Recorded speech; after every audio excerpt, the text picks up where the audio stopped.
Well, good evening, and it's wonderful to be back in The Hague. I want to thank my colleague and friend, Foreign Minister Rosenthal, a longtime friend and co-conspirator from time to time, Eric Schmidt. Also, thanks to Leon Willems, the director of the Free Press Unlimited, and to those of my colleagues whom I know are here, namely Carl Bildt, an incredibly connected foreign minister, along with other ministers, ambassadors, the diplomatic community, and ladies and gentlemen. It's a pleasure to join you here today to discuss this issue because we think it is vitally important to every nation represented and every nation in the world, namely internet freedom. And I want to thank Yuri and the Netherlands for hosting this conference, which is a reflection of your long tradition of defending and advancing people's human rights and fundamental freedoms everywhere, including online. And thanks as well to the representatives of nearly 24 other governments here, all of whom I know will be working to get real solutions and recommendations agreed to tomorrow. I'm pleased we also have representatives from the private sector and civil society, so it all adds up to a multi-stakeholder event. Now, in 2 days, on December 10th, we'll celebrate Human Rights Day, which is the anniversary of the adoption of the Universal Declaration of Human Rights. And in the 63 years since that achievement, the world has been implementing a global commitment around the rights and freedoms of people everywhere, no matter where they live or who they are. And today, as people increasingly turn to the internet to conduct important aspects of their lives, we have to make sure that human rights are as respected online as offline. After all, the right to express one's views, practice one's faith, peacefully assemble with others to pursue political or social change, these are all rights to which all human beings are entitled, whether they choose to exercise them in a city square or an internet chat room.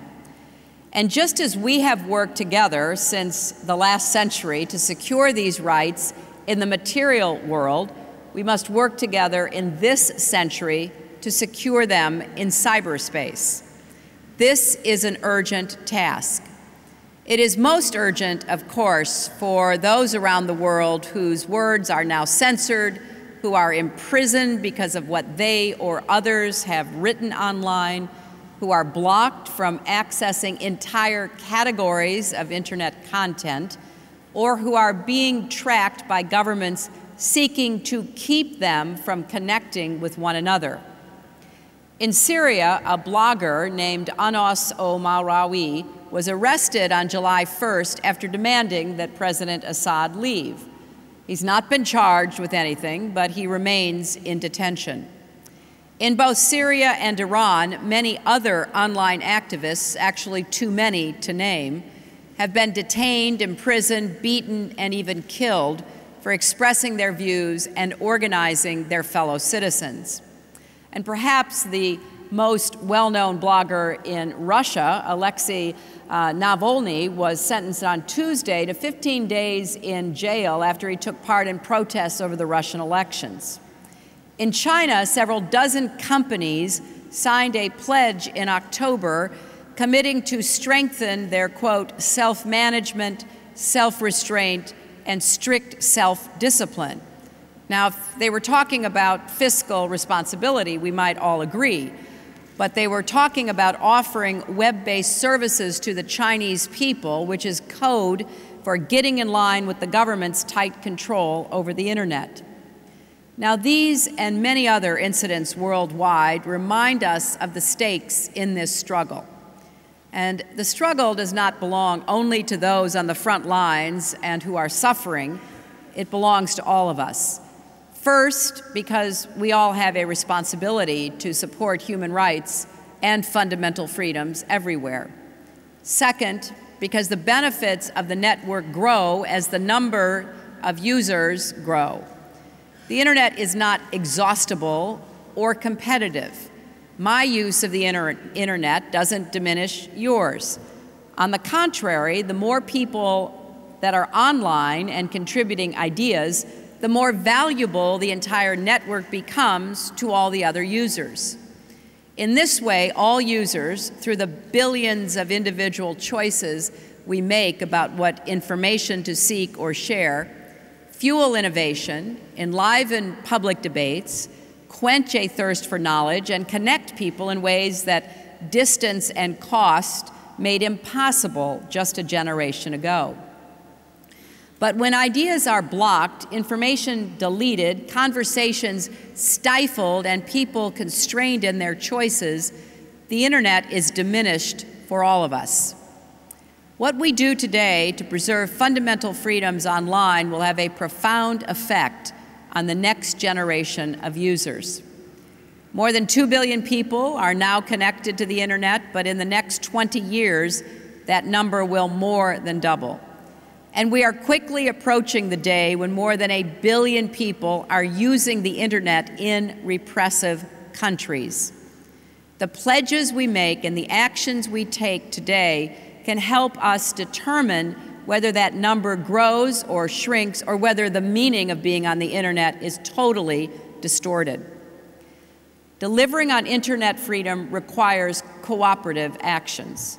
And we have to foster a global conversation based on shared principles and with the right partners to navigate the practical challenges of maintaining an internet that is open and free while also interoperable, secure, and reliable. Now, this enterprise isn't a matter of negotiating a single document and calling the job done.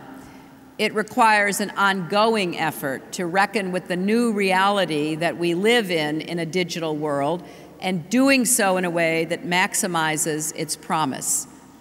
Because the advent of cyberspace creates new challenges and opportunities in terms of security, the digital economy, and human rights, we have to be constantly evolving in our responses.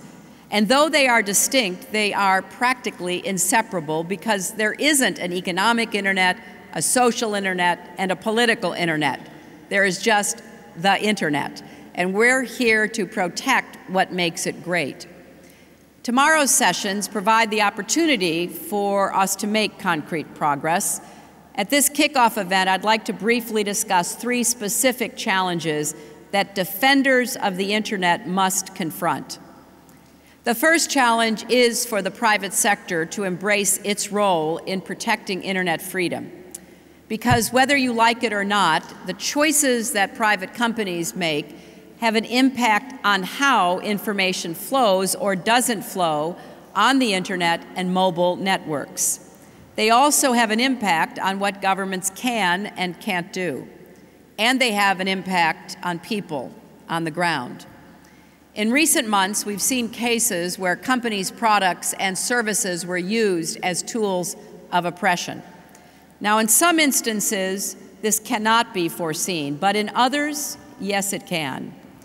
A few years ago, the headlines were about companies turning over sensitive information about political dissidents. Earlier this year, they were about a company shutting down the social networking accounts of activists in the midst of a political debate. Today's news stories are about companies selling the hardware and software of repression to authoritarian governments. When companies sell surveillance equipment to the security agency of Syria or Iran, or in past times, Gaddafi, there can be no doubt it will be used to violate rights.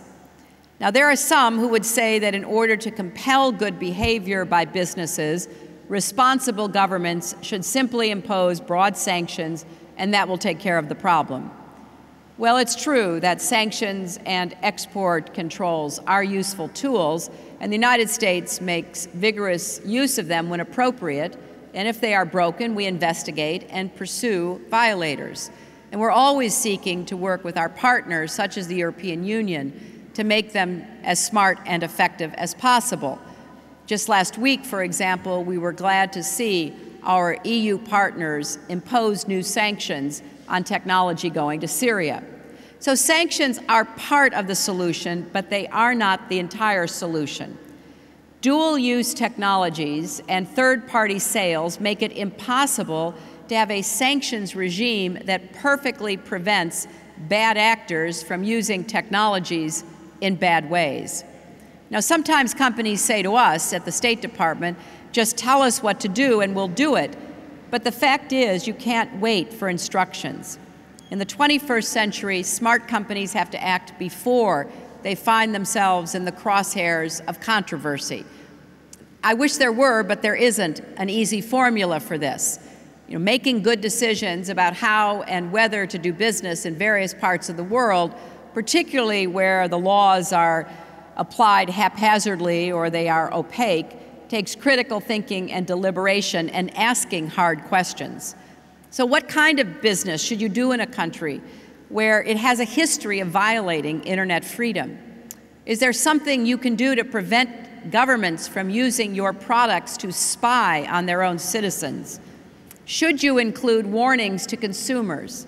How will you handle requests for information from security authorities when those requests come without a warrant? Are you working to prevent post-purchase modifications of your products or resale through middlemen to authoritarian regimes? Now, these and others are difficult questions, but companies must ask them. And the rest of us stand ready to work with you to find answers and to hold those who ignore or dismiss or deny the importance of this issue accountable. A range of resources emerged in recent years to help companies work through these issues. The UN Guiding Principles on Business and Human Rights, which were adopted in June, and the OECD Guidelines for Multinational Enterprises both advise companies on how to meet responsibilities and carry out due diligence.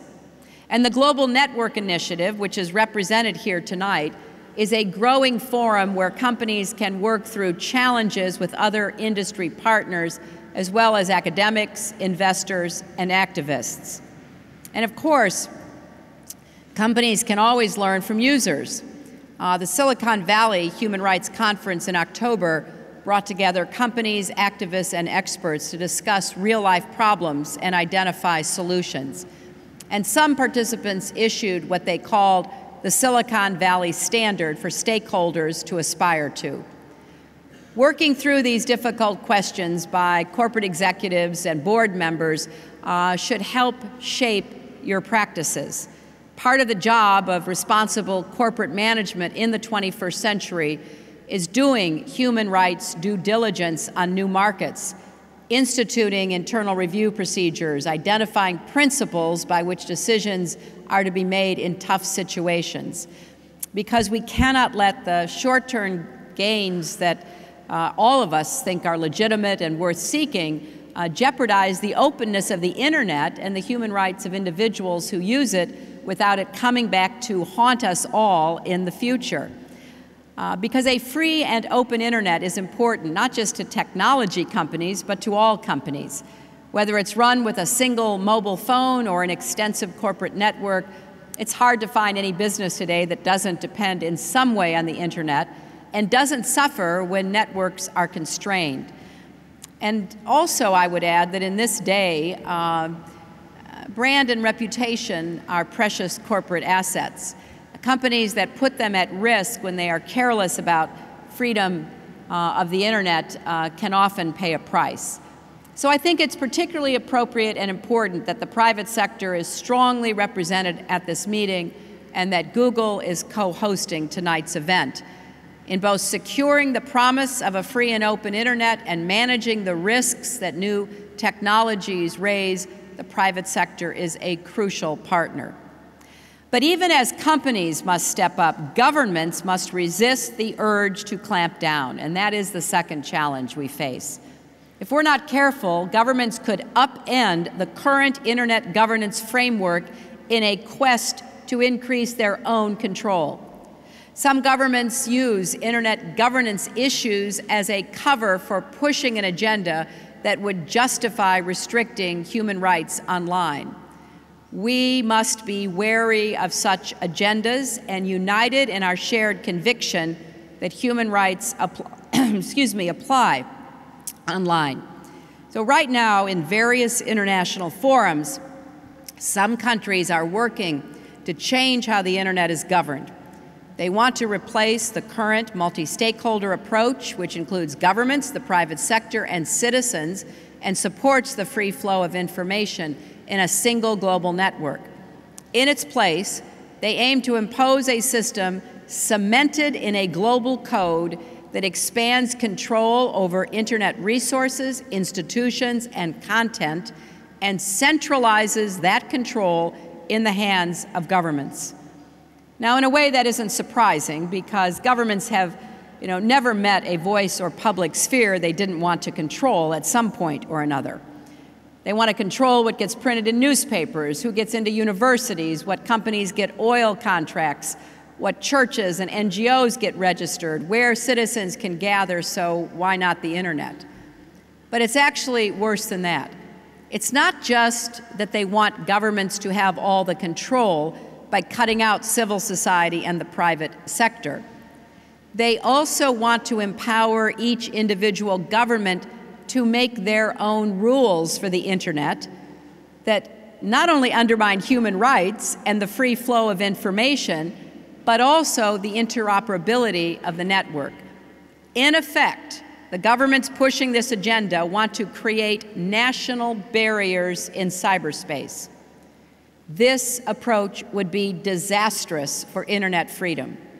More government control will further constrict what people in repressive environments can do online. It would also be disastrous for the internet as a whole, because it would reduce the dynamism of the internet for everyone. Fragmenting the global internet by erecting barriers around national internets would change the landscape of cyberspace. In this scenario, the internet would contain people in a series of digital bubbles rather than connecting them in a global network. Breaking the internet into pieces would give you echo chambers rather than an innovative global marketplace of ideas. The United States wants the internet to remain a space where economic, political, and social exchanges flourish. To do that, we need to protect people who exercise their rights online, and we also need to protect the internet itself from plans that would undermine its fundamental characteristics. Now, those who push these plans often do so in the name of security, and let me be clear. The challenge of maintaining security and of combating cybercrime, such as the theft of intellectual property, are real, a point I underscore whenever I discuss these issues. There are predators, terrorists, traffickers on the internet, malign actors plotting cyber attacks, and they all need to be stopped. We can do that by working together without compromising the global network, its dynamism, or our principles. Now, there's a lot to be said about cybersecurity. I won't go into that tonight. I'll be talking about it more, but my basic point is that the United States supports the public-private collaboration that now exists to manage the technical evolution of the internet in real time. We support the principles of multi-stakeholder internet governance developed by more than 30 nations in the OECD earlier this year. A multi-stakeholder system brings together the best of governments, the private sector, and civil society, and most importantly, it works. It has kept the internet up and running for years all over the world. So, to use an American phrase, our position is, if it ain't broke, don't fix it. And there's no good reason to replace an effective system with an oppressive one. The third and final challenge is that all of us, governments, private sector, civil society, must do more to build a truly global coalition to preserve an open internet. And that's where all of you here today come in. because internet freedom cannot be defended by one country or one region alone. Building this global coalition is hard, partly because for people in many countries, the potential of the internet is still unrealized. You know, while it's easy for us in the United States or the Netherlands to imagine what we would lose if the internet became less free, it is harder for those who have yet to see the benefits of the internet in their day-to-day lives. So we have to work harder to make the case that an open internet is and will be in everyone's best interests. And we have to keep that in mind as we work to build this global coalition and make the case to leaders of those countries where the next generation of internet users live. These leaders have an opportunity today to help ensure that the full benefits are available to their people tomorrow. And in so doing, they will help us ensure an open internet for everyone. So the United States will be making the case for an open internet in our work worldwide, and we welcome other countries to join us. As our coalition expands, countries like Ghana and Kenya, represented here tonight, Mongolia, Chile, also represented, I saw, Indonesia and others, are sure to be effective at bringing other potential partners on board who have perspectives that can help us confront and answer difficult questions. And new players from governments, the private sector, and civil society will be participating in managing the internet in coming decades as billions more people from all different regions go online. So let's lay the groundwork now for these partnerships that will support an open internet in the future. And in that spirit, I want to call attention to two important items on your agenda for tomorrow. The first will be to build support for a new cross-regional group that will work together in exactly the way that I've just discussed, based on shared principles, providing a platform for governments to engage creatively and energetically with the private sector, civil society, and other governments. Several countries have already signaled their intention to join. I hope others here will do the same, and going forward, others will endorse the declaration that our Dutch hosts have prepared. It's excellent work, Yuri, and we thank you for your leadership. The second item I want to highlight is a practical effort to do more to support cyber activists and bloggers who are threatened by their repressive governments. The Committee to Protect Journalists recently reported that of all the writers, editors, and photojournalists now imprisoned around the world, nearly half are online journalists. The threat is very real. Now, several of us already provide support, including financial support, to activists and bloggers. And I was pleased that the EU recently announced new funding for that purpose. And I know that other governments, including the Netherlands, are also looking for ways to help out. By coordinating our efforts, we can make them go further and help more people. Earlier, I heard what the foreign minister here is proposing, and we have talked about creating a digital defenders partnership to be part of this global effort. We hope tomorrow's meetings will give us a chance to discuss with other potential partners how such a partnership could work. So while we meet here in the Netherlands, in this beautiful city, to talk about how to keep the internet open, unfortunately, some countries are pulling very hard in the opposite direction. They're trying to erect walls between different activities online, economic exchanges, political discussions, religious expression, social interaction, and so on. They want to keep what they like and which doesn't threaten them, and suppress what they don't. But there are opportunity costs for trying to be open for business but closed for free expression. Costs to a nation's education system, political stability, social mobility, and economic potential. And walls that divide the internet are easier to erect than to maintain. Our government will continue to work very hard to get around every barrier that repressive governments put up. Because governments that have erected barriers will eventually find themselves boxed in, and they will face the dictator's dilemma. They will have to choose between letting the walls fall or paying the price for keeping them standing by resorting to greater oppression and to escalating the opportunity cost of missing out on the ideas that have been blocked and the people who have been disappeared. I urge countries everywhere, instead of that alternative dark vision, join us here today in the bet that we are making, a bet that an open internet will lead to stronger, more prosperous countries. This is not a bet on computers or mobile phones, it's a bet on the human spirit. It's a bet on people. And we're confident that together with our partners in government, the private sector, and civil society around the world who have made this same bet, like all of you here tonight, we will preserve the internet as open and secure for all. On the eve of Human Rights Day, this meeting reminds us of the timeless principles that should be our North Star. And a look at the world around us and the way it is changing reminds us there is no autopilot steering us forward. We have to work in good faith and engage in honest debate, and we have to join together to solve the challenges and seize the opportunities of this exciting digital age. Thank you all for being committed to that goal and that vision.